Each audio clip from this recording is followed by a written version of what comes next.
And we're back. Yes. So, yeah, Terica must have forgotten who she was talking to because that's her mother, and she getting fresh like that. So, Mercedes just had a knee jerk reaction and disciplined her and smacked her upside her head because she deserved it. Um, but then we revisit when she says, "When I have a daughter, I vow I'll never hit her," and she's like, "I said that too." And we see the generational trauma that just continues in the same linear way that it's been going between the um, tumultuous relationship that Ms. Bishop Woodbine um, had with Mercedes, and now Mercedes is experiencing with Terica. But nonetheless, they do get to the clinic, and she's given facts about what's happened or how far along she is. She has a sonogram. They've told her she's about 16 weeks, which would make it about 4 months. And I think there's a pause for like 24 hours to see what decisions she's going to make. But like the nurse said, first, you cannot get cancer from an abortion. And, you may experience some blood clot and this and whatnot, but that's also experienced with childbirth. And, yeah, the window is closing if she decides that she does want to terminate the pregnancy.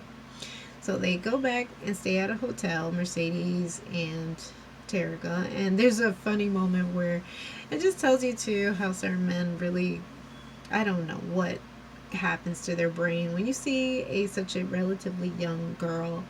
And of course, at the time, the most controversial of predators was known, R. Kelly. So Mercedes said something like, "She's 14, R. Kelly," and it was hysterical but factual. And she's letting her know, as they're seeing a woman struggle who seems like she's a single mom with a number of children she can't control, and she's kind of letting her know that could be something that she could be looking at, being by herself, having to raise children.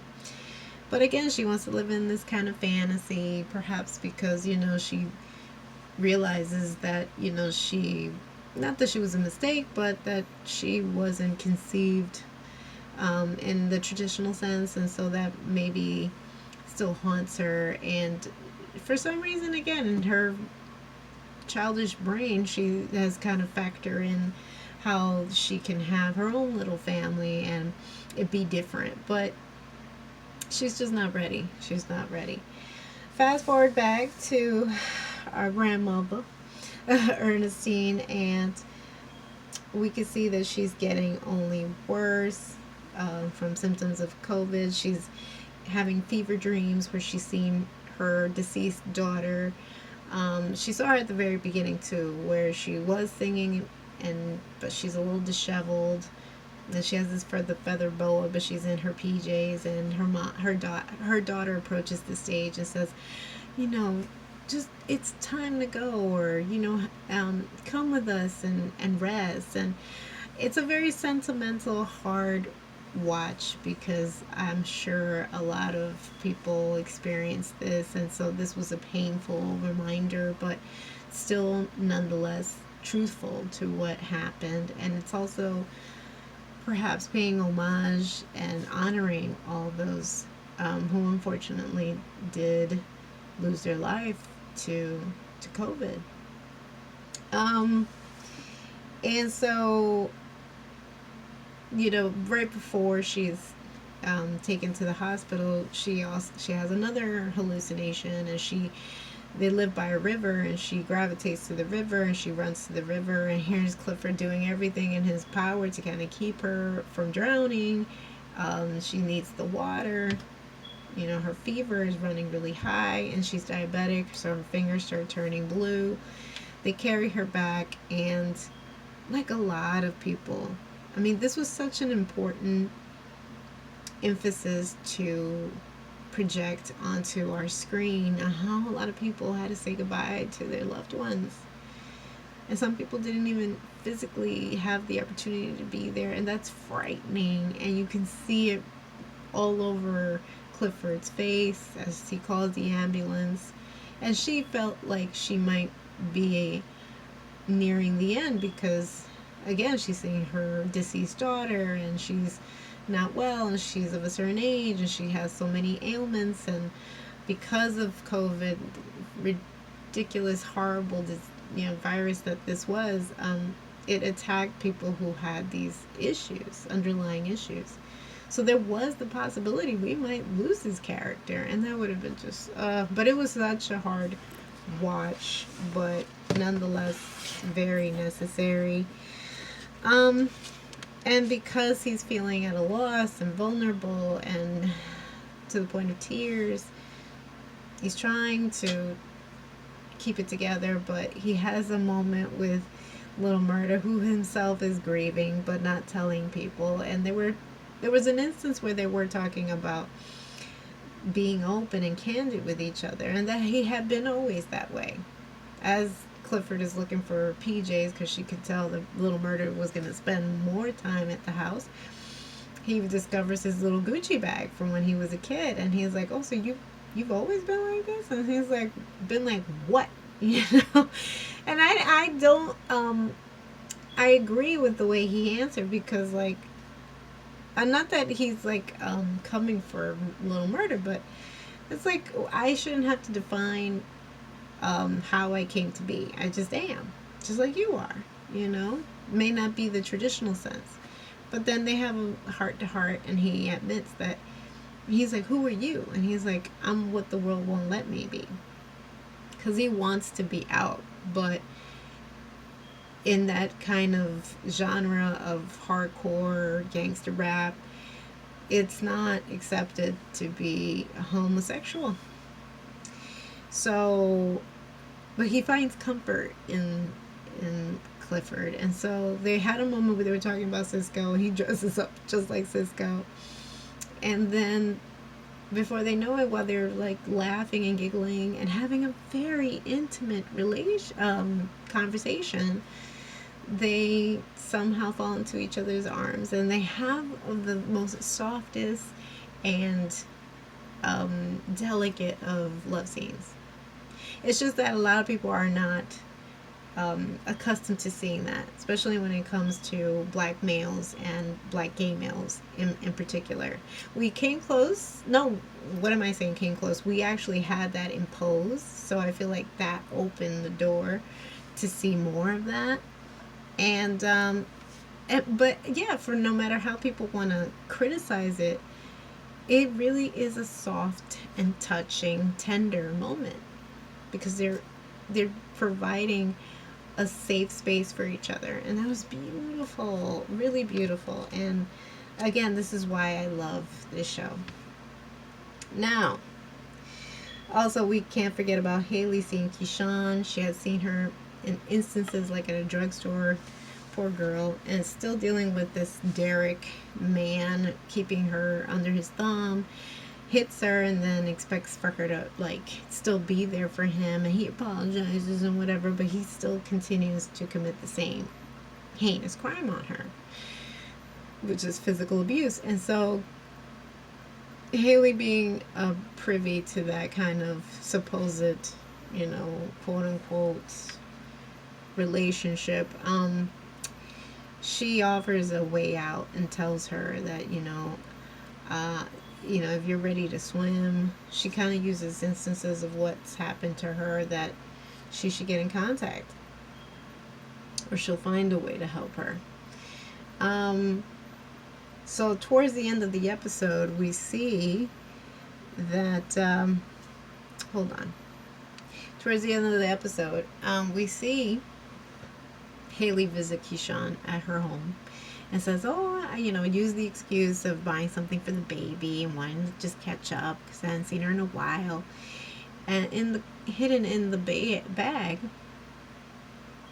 was a burner phone, because she knows that this man is like tracking her cell phone. So in a way to for them to converse what's to happen, how she's to plan her exit, she gives her a burner phone and tells her use it. And in case of anything, look up Haley Colton and see what pops up. And she's kind of still perplexed, but she takes it and sees it as an opportunity to escape. And lastly, yes, Patrice Woodbine is still moving forward with her mayoral campaign. Her advertisements are everywhere, and we'll get into that in a sec. But it was an incredible episode, jam packed with tender moments, vulnerability, humanity, loss, grief, friends that champion you. And then again, they flash at the end because it just so happens to fall during the worst overturn in recent history by the Supreme Court. They flash Planned Parenthood and how you can get in contact if need be. Again, I love art because that's how a lot of us are made aware of our surroundings, and it's a teachable moment. And that's why I love this show. Moving on to the next episode. Now, getting into 208, episode 8, The Death Drop. And does that live up to its name, honey? Mercedes is still struggling with her arm. Unfortunately, ever since the whole thing went down on murder night, she's still dragging it, regardless of how Diamond did the root work and whatnot. It feels still bothersome, and she can't give it her all just yet.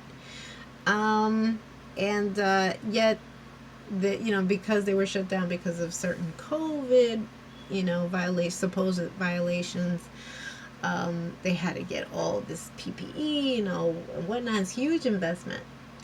A lot of money was spent to just reopen.